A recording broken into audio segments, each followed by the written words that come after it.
Paradigms are made of steel and delicate glass.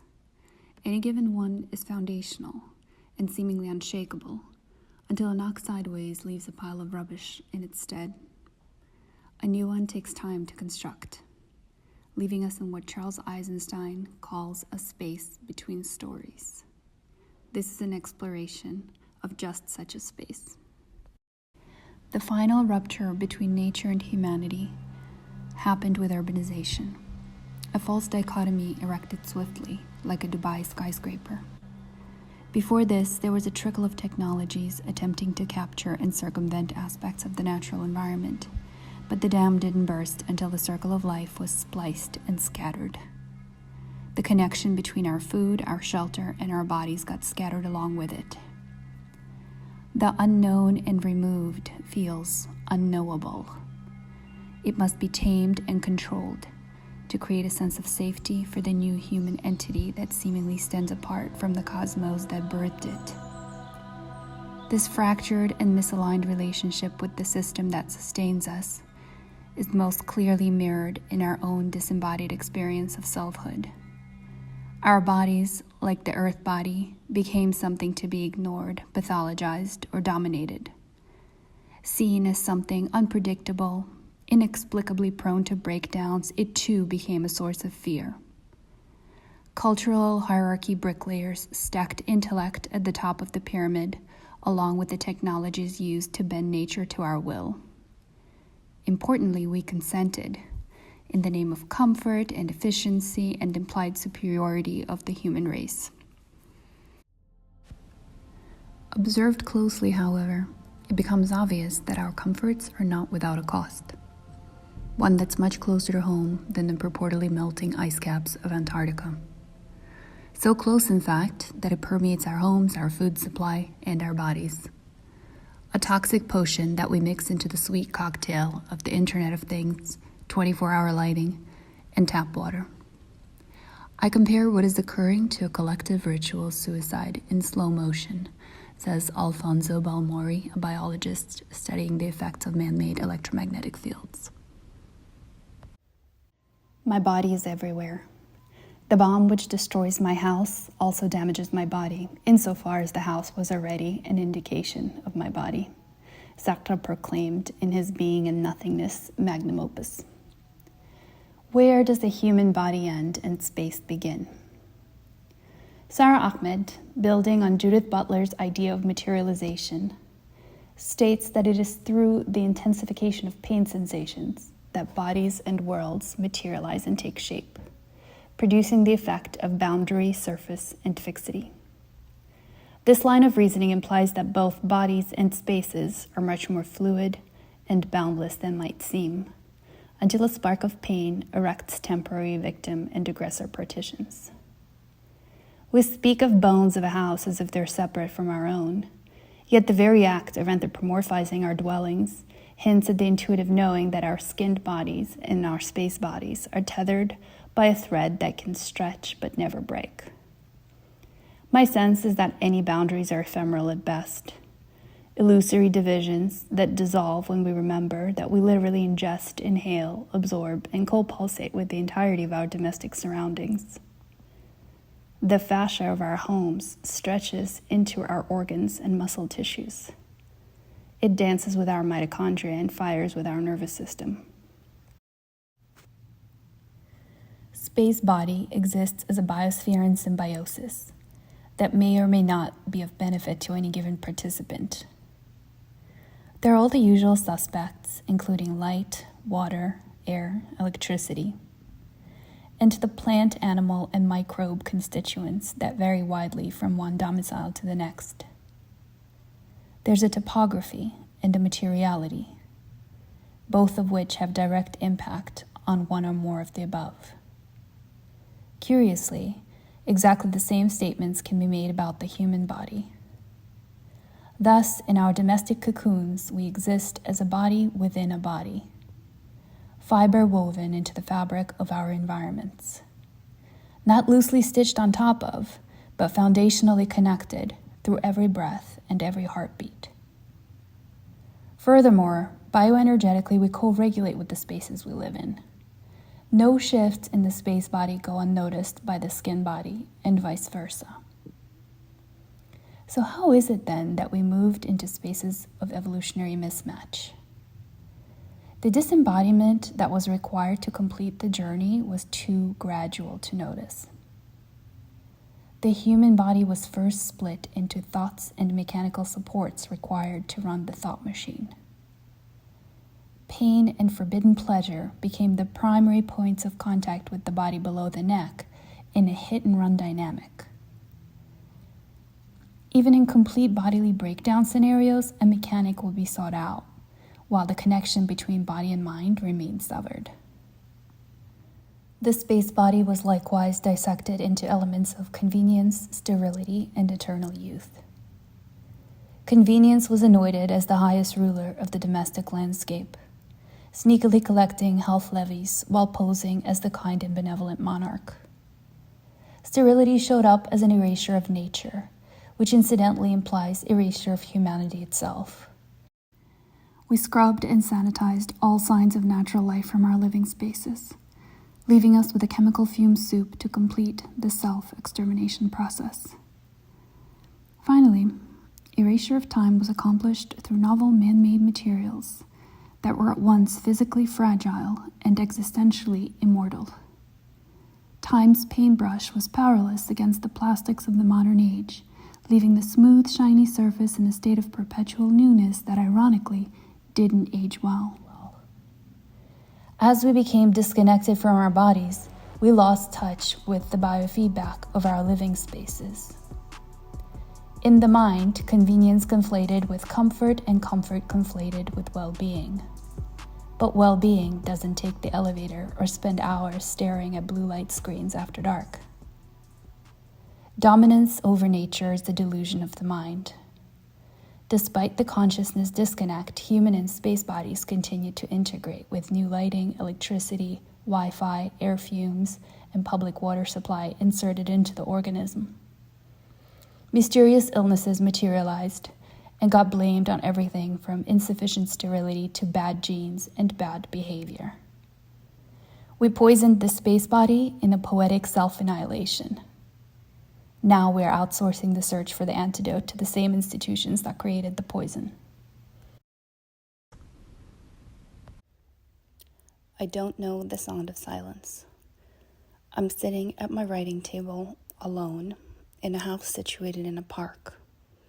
No discernible sounds penetrate the walls and hurricane-proof window panes from the outside. But inside, the walls are buzzing like muffled hummingbirds in perpetual motion. The refrigerator and the air conditioner sporadically join this chorus, creating a soundscape that starts to grind on my nervous system. I bite my lip rhythmically, mirroring the electrically charged noises. They're out of sync with the visual landscape of this room. I am out of sync, which frustrates me since by all accounts, I have carved a little oasis for myself in the midst of a tropical paradise. This energy inside the walls and appliances has a markedly different quality from the energy of the plants that extend the park on the outside into my living room interior. I flip off all the switches in the electrical panel and feel a shift in my breathing pattern. The sound of the pen staining the thin pages of my moleskin makes me feel monastic. Exactly the sort of thing I was after when I designed this space. I briefly wonder how long it would take for food to start melting in my freezer, gradually sweating out all the sonic hummingbirds from the plastic packaging. The plants are speaking to me more loudly now. They're very convincing. Let it all melt. Embrace the darkness, the wetness, and the heat. You are darkness and wetness and heat. I believe them. I got into a standoff with a squirrel. Caught it red-handed trying to eat my sunflower sprouts. These sprouts were my omen that all was going to flourish again after the most difficult 2 years of my life pushed me to the edge of despair. Shooing it away only made it move a few feet before it spun around, stopping dead in its tracks to give me a glare of steel. Not to be out-alpha'd by a squirrel, I stared back. The territorial squabble ended with me grabbing my planter with sprouts and pulling it back into the safety of my living room, making me grateful for the solid and impenetrable delineation of my turf. Friends again with the buzzing walls that protect and isolate, soothe and irritate. My feet rest on the cold tile floor. They understand the rock-like essence of this unrock-like flatness, delineating a room so large that a New Yorker in me starts constructing phantom partitions in my mind. It's 90 degrees outside, yet I'm wearing a sweater and drinking a hot tea. My body can sense the incongruence, for a smooth glide of the French doors would instantly transport it to a scorching hot tile of another sort. As a compromise, I made an offering to my confused feet of real river rocks imported from India with a Home Depot pit stop. Most of the time, these rocks rest quietly in their 5x10 container, absorbing the same cold air as the tile. The only source of disturbance for these Indian rocks, ironically enough, is my entrance into their midst for my meditation rituals. They helplessly shift around and bang loudly against the wood when I step into their territory. The sensation for me is intense. My feet balance on the tipping point between pain and pleasure. In this sense, this box of rocks captures the very essence of what the Tao refers to as the middle path. Many homes and many experiences of embodiment ago, I switched to LED lights because a well-meaning sales clerk at a hardware store said they would last way longer and save me money. This was before I knew that my body runs on electricity, before I knew that the blue flickering light waves would disrupt my hormonal and neurological function in the most subtle of ways. Sleep floating like a fog over my bed, twilight anesthesia that never quite allowed for a complete loss of consciousness. My current domicile, that I have only half-jokingly dubbed the temple, is mostly illuminated with halogen lights that don't get turned on until sunset. Computer and phone screens still abound. I have known for a while now that even this lighting solution has me playing a delusional game of chicken with sun, moon, and my cellular biology. I recently read that discovery of fire was the first bit of technology that shifted Homo sapien reproductive process into a year-round affair, from what used to be a seasonal undertaking. My mind is transported into a prehistoric world, trying to glean what the protocol was for the off-season. Was it just the abandon of pure pleasure without a need to trick, scheme, or otherwise attempt to outsmart the body? Back in my house, I'm daydreaming about slowing down my life to match the seasonal cycles of the sun. Even to myself, my internal dialogue sounds fanatical. Yet this other connection between light and speed, the one unexplored by physicists, is intriguing. Would my productivity come to a halt if I spend 12 hours a day in the darkness of my dwelling? Or is the extra rest going to hone my focus, energy, and attention, boosting my productivity exponentially during daylight hours? It crosses my mind that the cyclical nature of sunlight seamlessly builds in existential mindfulness and embodied integration that I seem to have to work so hard for when I insist on operating outside of the container provided by the sun.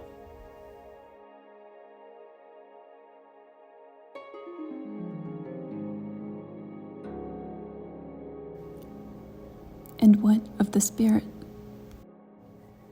Words may weave a tectonic fabric, but every piece of architecture also constructs a text, posits Jill Stoner in Toward a Minor Architecture. My narrative is born and reborn daily, bookended by these walls, or maybe just a set of thresholds that shift depending on my mood. The sentience of my domestic surroundings is palpable and comforting, taking on supporting or leading roles in my constructed storyline. We share memories, individual and collective, witness each other in states of complete undress, our most vulnerable parts exposed. We safeguard each other's secrets, sharing an intimacy no lover can hope to compete with. It wasn't always like this. Every space I have ever lived in was a mirror of my existential state at that stage. It wasn't a mirror I always wanted to look in, but regardless, there it was, permeating every nook and cranny of my apartment. Wooden floors and brick walls faithfully reflecting back all of my triumphs and traumas. These reflections collected in pools on my living room floors, piled up in my kitchen sinks, saturated the air in my bedrooms. They shape-shifted in real time, tracking my mind and body more accurately than an MRI machine. Interestingly, my recursive spatial writing, informed by this interiority, reaches beyond the boundaries of this townhouse, far past the fencing of this backyard and into the latent possibilities for exteriority that awaits both desire and opportunity. The space comes full circle. The trees that have left the verdant jungles of Thailand and tall forests of the Pacific Northwest support my body as I dream of expansion. Contraction and saturation of materiality that came together to shape my narrative and existential cocoon is released once more through the portal of my kinetic embodiment.